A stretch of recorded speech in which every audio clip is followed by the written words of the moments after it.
So this is the second part of a 4-part series that I am making for teenagers as well as people in their early 20s. Truth be told, I even see a lot of these mistakes being made by people that are well above 30 or 40 or 50. Honestly, I want you to watch out for these mistakes and inculcate the habits that I am going to be telling you about in this video because I wish I knew about them earlier. So the first mistake that I would like to tell you is that I was very late into the investment game. I don't know if you guys have heard about compounding, which basically means that the earlier you start investing, the more your money is going to grow, which means that you're going to get compound returns rather than linear returns. But the regret that I have that I didn't start actually investing my money earlier was not because of the little returns that it would have got me, but honestly because it would have inculcated that habit of actually investing money for me. Honestly, having that habit is more important than the money itself. Second thing that I would like to talk to you guys about is saving money.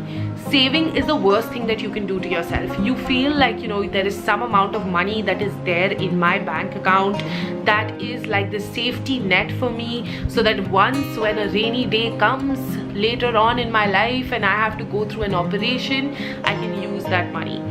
Honestly, if I would have taken that money and actually put it in an investment fund, it would have reaped so much more benefits than actually putting it in a bank account or making a fixed deposit. If you're someone that doesn't have a financial security or a safety net like your parents, and you feel like sometime if you lose your job and you'll need some money to survive, probably put the amount of money that you'll need for 2 to 3 months, but more than that should always be kept in an investment fund. When I mean an investment fund, I honestly do not mean that you need to invest it in mutual funds or in SIP or whatever. An investment can be something that you do for yourself. It may be something like a skill that you want to develop and you want to do an online class. If you are someone that needs tutoring for certain things, invest it in that. Invest it on experiences, something that you feel is going to last a long time for you. Invest it on things that you feel are quintessential for you. Maybe you want to buy a new laptop and that is going to really help you in order to grow your business. Do that. Investment should not be related with actually giving your money to someone. It should be spent on yourself the way you want to, because honestly, what else do you earn for? Unpopular opinion, but the next thing that I feel I made a money mistake in was not using credit cards and EMI options. Now, credit cards are a great way for you to get a lot of cash back, a lot of benefits. Also, they increase your credit score and your credit rating, which helps you get loans. Now, the reason that I feel like I was always apprehensive was that I thought that I would lose control and overspend. But if you are someone that knows how to be in control of your spends, please make sure that you use the credit card option, pay your bills on time, but also enjoy the innumerable benefits. Again, if you relate with me, leave a comment for me in the comment section below. But I was always this person that thought that I would not go in for an EMI. I would rather save that money, make that bulk amount of money and then go ahead and purchase something. Honestly, that's a very wrong conception to have.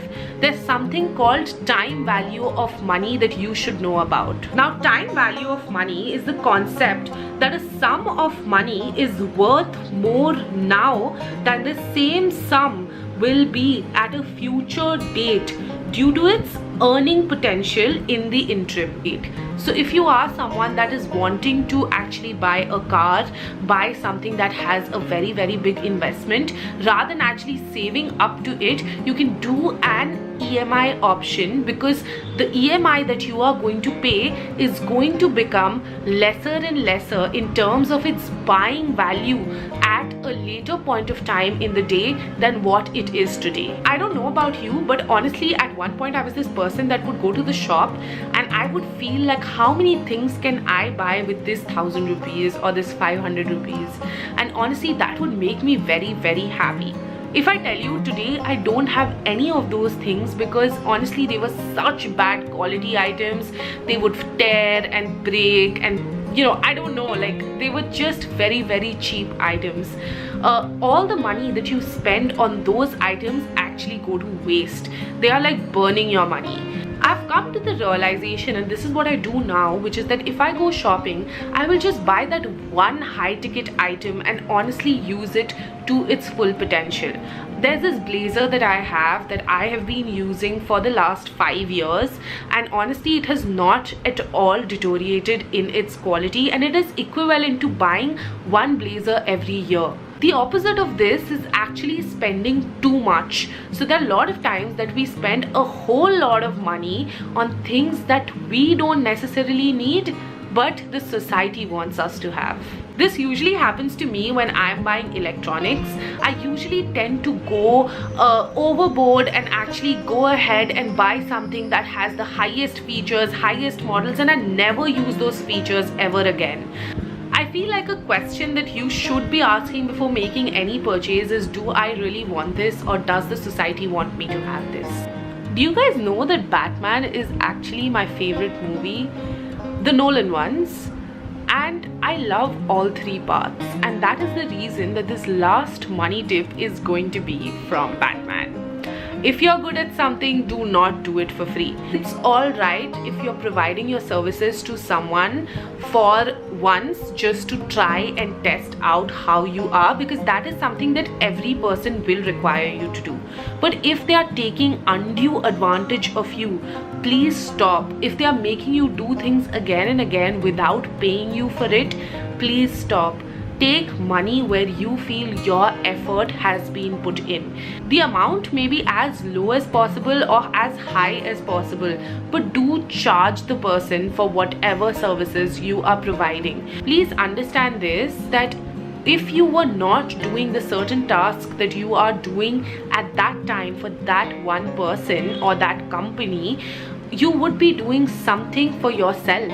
Something for yourself can be as small as actually spending time with your family, but you were actually working for that company. So get paid for whatever services you provide. So make sure that you don't get conned, and make sure that you know where to draw the line between a free service and a paid service. Those were all the money mistakes that I made that I could think of. If there are more, I'm going to leave it in the comment section below. Do give this video a big like if you enjoyed it, and do not forget to subscribe to my channel.